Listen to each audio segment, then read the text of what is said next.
A murmuração, né, as experiências negativas de Israel no deserto. Murmuração, o questionamento que eles fizeram a Moisés, né? Miriam e Arão, o desânimo pela reportagem negativa, se lembra dos 10? Reportagem negativa, a rebelião de Coré, Datã e Abirão, o ferimento da rocha, o dia da provocação e a prostituição dos israelitas aos moabitas. Vamos começar aqui sobre a murmuração. O povo murmurou. Isso demonstrava o quê? A ingratidão. O povo murmurou contra Deus. E essa murmuração fez com que o quê? Que o povo peregrinasse 40 anos no deserto. Por causa da murmuração, simbolizando a ingratidão. Diz aqui, indica que a principal agente desse movimento foi uma mistura de povos.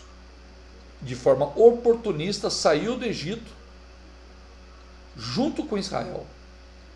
Pois como Israel aguardava uma oportunidade de liberdade, essa gente, lembrando-se dos alimentos que eram comidos lá na terra da escravidão, da servidão, teve grande tristeza e induziu o povo de Israel a um sentimento de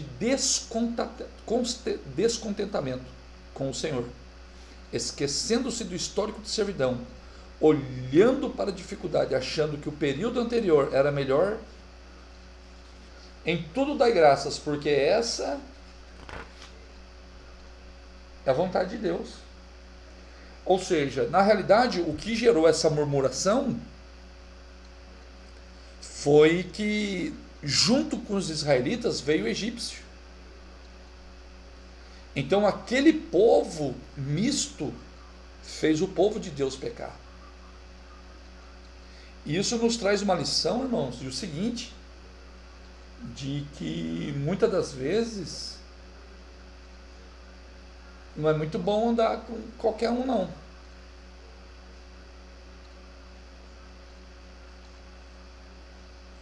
Isso. Entendeu? Às vezes você diz assim, nossa, fulano sumiu. Não é que fulano sumiu, é que Deus está dando livramento.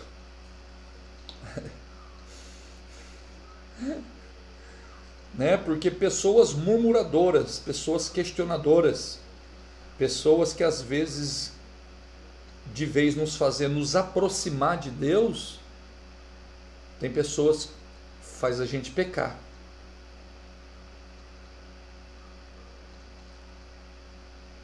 Então, às vezes, tem um ditado que diz aí fora que é melhor só, né?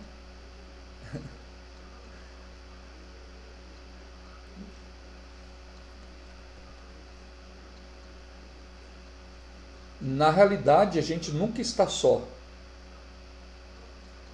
Há uma promessa de Cristo: estarei convosco todos. Então nós não estamos só. Então, às vezes, ficar com um murmurador, com um questionador, com um blasfemador, crente que não gosta de culto, de oração, não gosta de Bíblia, não gosta de comunhão, é melhor ficar só. Entendeu?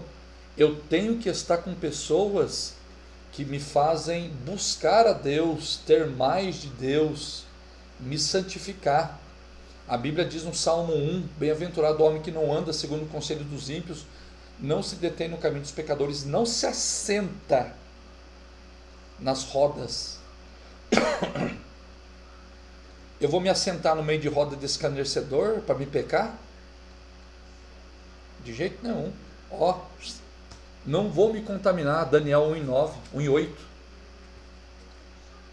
Vou me assentar à mesa com os escarnecedores, eles vão falar mal, eles vão falar da mulher dos outros, vai falar das coisas dos outros, vai falar... a tendência dos pecadores é se sujar-se cada vez mais. Quem é santo, santifica-se. Então, E o povo pecou. Foi uma experiência negativa por causa dos rebeldes que estavam no meio. Se tinha ontem, tem hoje, irmãos. Infelizmente, Jesus, ele teve 12 discípulos. Do 12 manifestou a serpente em um. Entendeu? Então, se com Jesus um era o filho do diabo, então hoje em dia daí diz aqui o questionamento feito a Moisés por Miriam. Arão e Miriam, os dois irmãos de Moisés, questionaram a sua liderança por ter se casado com uma mulher estrangeira, mas isso era apenas um pretexto para reivindicar o direito de voz e de liderança do mesmo nível que Moisés. Moisés, ele tinha se casado quando morreu Zípora.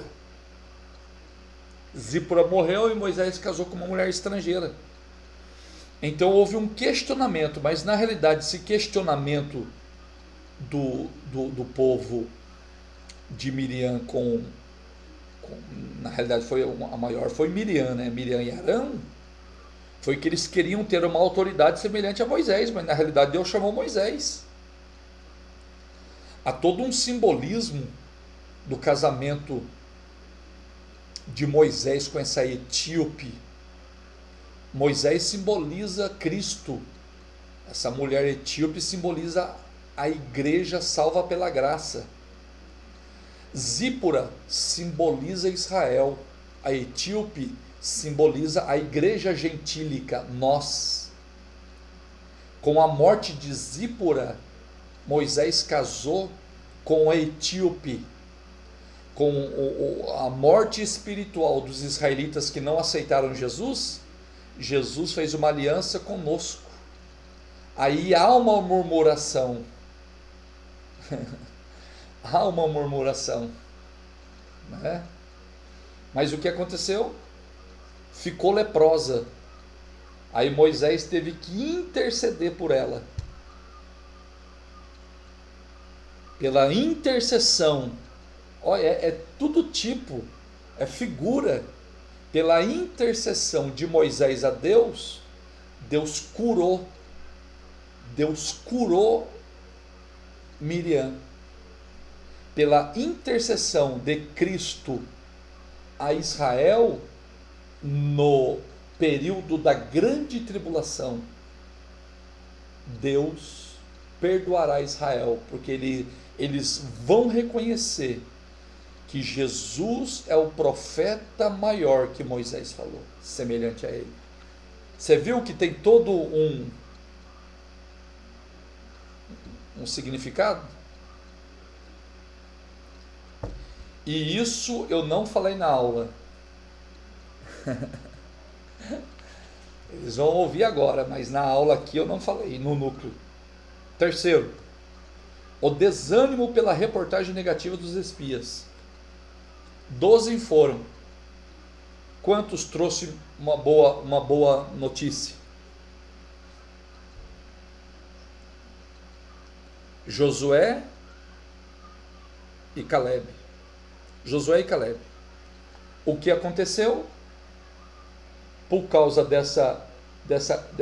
desse questionamento, por causa dessa falação dentre o povo, aí até Provérbios 25:11 diz assim, como maçãs de ouro salvas de prata, assim é a palavra dita ao seu tempo certo. E ainda acrescenta que 7 coisas negativas, a pior delas é semear contenda entre irmãos. Aqueles 10 homens trouxe palavras negativas, e por causa dessas palavras negativas, o povo ficou desanimado, o povo pecou contra Deus, e por causa do pecado contra Deus, os 12 espias ficou 40 dias na terra.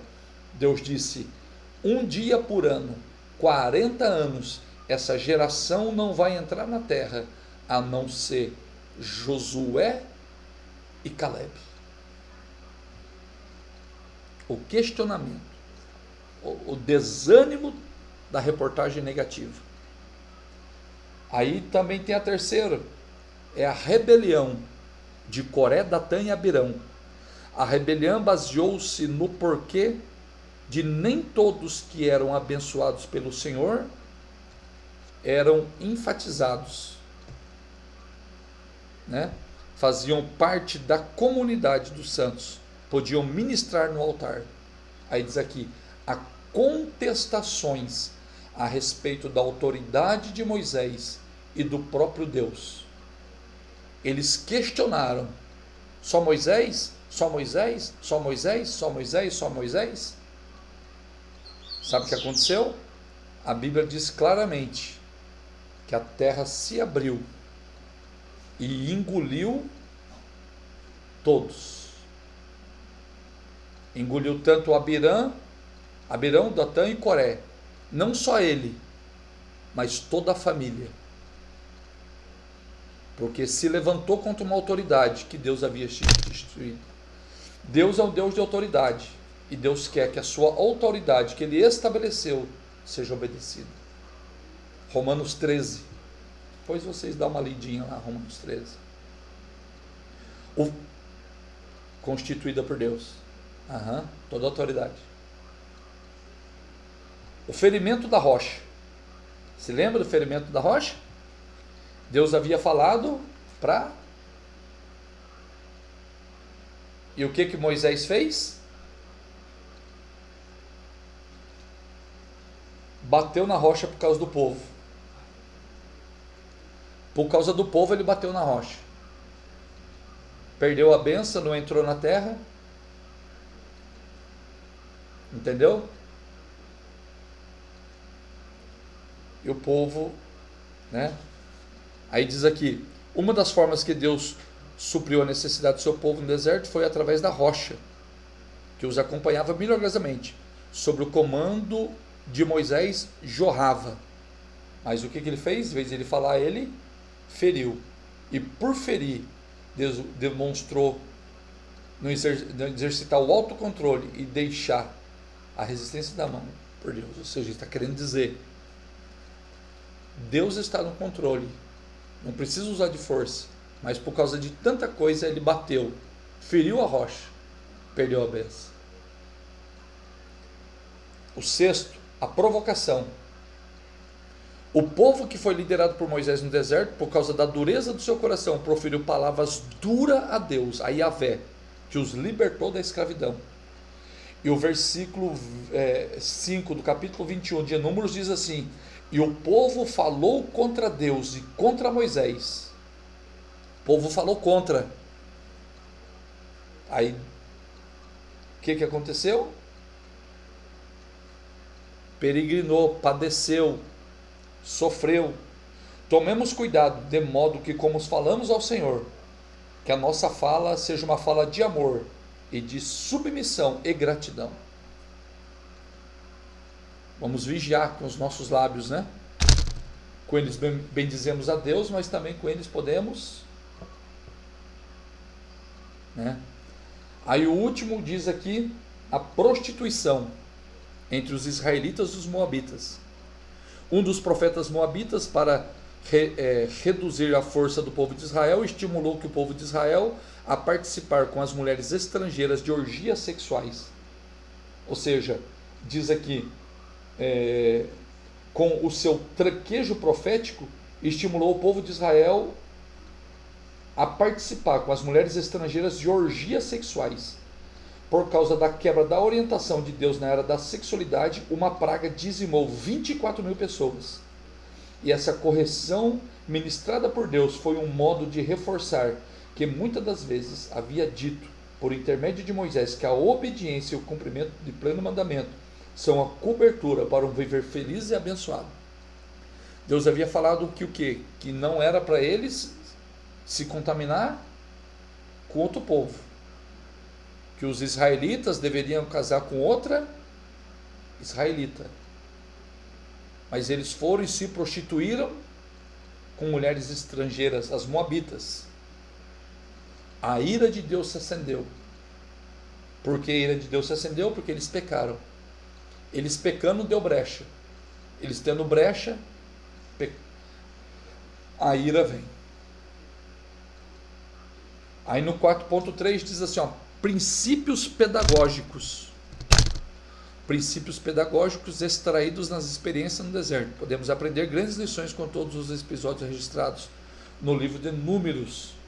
Administrar a liberdade de modo que não se prender a caçoetes e viciados cultivados num período anterior às experiências que tivemos com Jesus. Aprender uma nova concepção de autoridade. Tem gente que lá no mundo não está acostumado com autoridade. Aí se converte, não respeita ninguém. Não respeita pastor, não respeita o diácono da igreja, não respeita ninguém.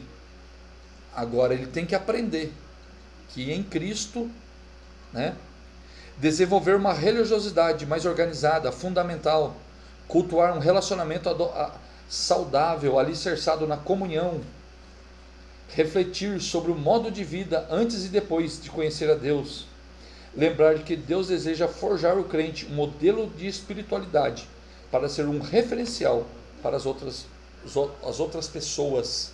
Na realidade, Israel deveria ser o exemplo. O crente tem que ser luz, ser sal. Alguma pergunta? Tranquilo? Podemos passar para o 5? Tem um tempinho ainda aí? Aí nós já. 5 é rapidinho, não é demorado não. Diz aqui, é uma geração diferente. No entanto, é tão interessante, é bom reportar isso, que o final desse livro aqui, ó, vai falar de Josué,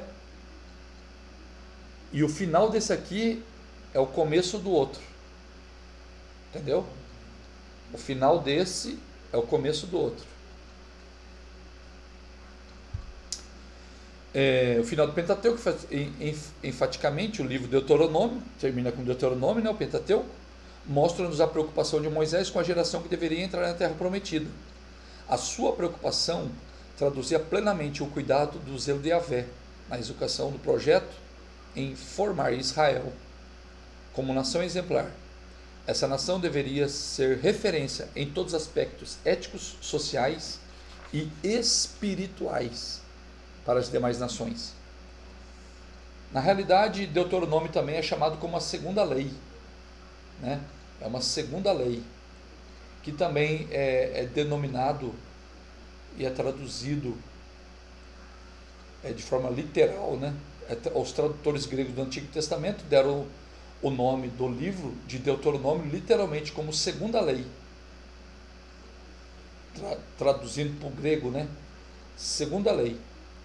Mas são 3 coisas que reportam e traz uma tridimensão nesse período do Deuteronômio. Ele traz uma reflexão do passado, do presente e do futuro. Finalizando ali, né? Ele diz assim, ó, passado, presente e futuro. Ele diz assim, concernente ao passado. Na parte inicial de Deuteronômio há uma síntese do relato registrado no livro de Números sobre o que ocorreu no deserto com o povo de Israel. Em síntese, tinha por objetivo fazê-lo lembrar dos importantes atos do Senhor. Ao reportar ao passado, Moisés tinha comumente fazê-lo refletir sobre a graça de Deus. Aí diz aqui, a reflexão deveria partir da lembrança de como Deus cuidou daquele povo no deserto. Ou seja, eles, no passado, eles deveriam lembrar do que Deus fez com eles. Aí diz aqui Deuteronômio 4, 32 ao 33. Por que perguntas aos tempos passados que te procederem desde o dia em que Israel criou o homem sobre a terra, desde as extremidades do céu a outra, desde uma extremidade da terra a outra, né? E sucedeu jamais coisa como essa, ou se algum povo ouvir a voz de algum Deus falando do meio do fogo, como tu ouvis, ficando vivo. Ou seja, a reflexão. E Yahvé incentivou o povo a fazer um exercício de lembrança dos feitos do Senhor como ferramenta de crescimento, como resolveram um dos profetas: trago à minha memória aquilo que me traz esperança. Deus estava refletindo, trazendo à memória do povo o que Deus tinha feito lá atrás. Mas não para condenar, mas para trazer esperança. É como Deus às vezes nos faz lembrar de que quando a gente era sem Cristo, quantas dificuldades nós não passamos. Mas Deus não faz isso para jogar na nossa cara, etc. Mas é para mostrar para nós que aonde nós estamos e para onde Ele vai nos levar. As ações de Israel no presente. Essas ações têm como fundamento a obediência à lei, pois estava apresentando todas as diretrizes sobre como viver corretamente para com Deus e também para com a sociedade. E dentro desse parâmetro, existe aqui, para conduzir o povo nessa direção, fez uso de inúmeras expressões. Foram verdadeiras palavras de ordem. Entre elas destacamos 4, que está entre os verbos da ação espiritual, né? O lembrar, amar, cautelar e obedecer. Israel foi chamado para amar. Possível experiência na murmuração da primeira geração, que tivesse roubado a sua oportunidade de apreciar a manifestação do Deus Todo-Poderoso. Ou seja, eles deviam refletir que Deus amou eles, que tirou eles do Egito, mas eles não viram isso. Então, ou seja, amar a Deus, eles deviam demonstrar isso, o amor que livrou eles, assim como Deus nos livrou também, né? A cautelar fazia também parte do movimento da ação de Yahvé. Diz que várias vezes que através de Moisés tivesse cautela para não esquecer da sua triste história para com os escravos no Egito, cautela para não contaminar com os modelos gentílicos, também cautela para não se envadecer com as bênçãos e provisões. Ou seja, eles foram escravos, agora eles deveriam ter cautela de não fazer aquilo que fizeram com eles. O exemplo, eu sou empregado, judiaram de mim lá atrás, agora eu sou patrão, eu vou judiar? Não. Então era isso que Deus estava querendo ensinar eles. E outro sim, as provisões que Deus deu para eles, é para eles terem cautela, que eles também deveriam abençoar os menos favorecidos.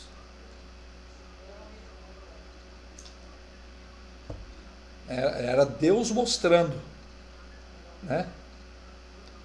Daí tem aqui, obedecer, fechava o ciclo da ação, obediência e disposição da alma e do coração. Submeter-se a toda orientação dada por Deus. Se a desobediência foi a causa principal do insucesso na jornada no deserto, a obediência seria o caminho seguro. Obedecer é melhor sacrificar. Aí aqui tem as áreas de pertinências dos mandamentos. Moisés abordou 3 áreas específicas na abrangência de uma totalidade nas experiências: religiosa, ética e social. Na religiosa era Deus demonstrando que eles tinham um relacionamento monoteísta, um relacionamento somente com o Senhor teu Deus, ou seja, somente Deus era o Senhor. E na área ética, quanto à questão ética, também ganhou um destaque nesta explanação. Percebemos em Deuteronômio 12 e 16 que Deus desejava que Israel vivesse uma vida santa, que propagasse os seus valores espirituais ao seu modo de comportar entre outras pessoas. Modelo ético. Jesus mostrou a ética. Você lembra que eu falei para vocês numa outra feita? A mulher Maria Madalena, João capítulo 8. Pela moral ela deveria morrer. Pela lei ela deveria morrer. Ela foi pega em ato de adultério. Mas a moral, ela visualiza aplicar a moralidade. Mas a ética, ela visualiza a pessoa. E Jesus usou a ética. Quem não tem pecado? Então, muitas das vezes, nós somos muito moralistas. Nós queremos agir segundo a moral e esquecemos da ética. A ética prioriza o bem. A ética prioriza a pessoa. E por fim, a sociedade, de modo justo e fraterno, a solidariedade. A exploração e a opressão não deveria ser praticada. As organizações sociais deveriam ser regidas de princípios éticos apresentados anteriormente, desde a família, a matriz social, até a elaborada instituição humana, a monarquia. A presença de Yahvé deveria ser percebida. Os israelitas deveriam viver em bem. Família deveriam valorizar a figura do pai com instância de autoridade. As outras autoridades também deveriam ser respeitadas. Ou seja, em toda a sociedade, quando alguém olhava socialmente para Israel, eles deveriam ver o exemplo. A igreja tem esse papel de ser exemplo em tudo, tanto na ética quanto na área social, religiosa, ética e social. Aí, para finalizar, a visão do futuro. Qual é a visão do futuro? No capítulo 31 do livro de Deuteronômio, Moisés nomeou Josué, o seu sucessor, um homem preparado para conduzir o povo. Josué, discípulo de Moisés, em sua missão de espiar a terra em Números 13, voltou com um relatório satisfatório, positivo. Também acerca desse homem nos é contado que não se apartava da tenda do Senhor, isso é, ele cultuava Yahvé e aprendia a sua palavra, Êxodo 33. Sua nomeação trazia esperança para o povo, pois sempre foi um amante da nação e posicionava com firmeza sobre os desafios que estavam por vir. Josué conhecia bem o passado, tinha vivenciado todas as áridas experiências no deserto, mas não tinha perdido o brilho da promessa. Ou seja, ele vivenciou tudo o que o povo vivenciou, mas ele permaneceu fiel para dar uma esperança para o povo, para que o povo continuasse, para que o povo vislumbrasse. Diz aqui, Moisés diz que Yahvé era a rocha. Quem sabe comparando os grandes penhascos de Horebe, ou relembrando a rocha onde jorrou água para matar a sede do povo, também é Tito, sobre a pessoa de Deus, que ele é o Pai, Êxodo 32, que tem o prazer de cuidar dos seus filhos. No versículo 15, chama Israel de Jesurum, isto é, filho criado com mimo e especial atenção. Deus cuidava do seu povo, e agora Deus estava forjando um novo líder para o seu povo, para conduzir até Canaã. E qual que é o nome dele? Josué. Josué é o líder que Deus estava levantando agora, no lugar de Moisés, para atravessar o rio Jordão e conduzir o povo a Canaã. Josué, o líder a qual Deus levantou. E agora nos livros históricos nós estudaremos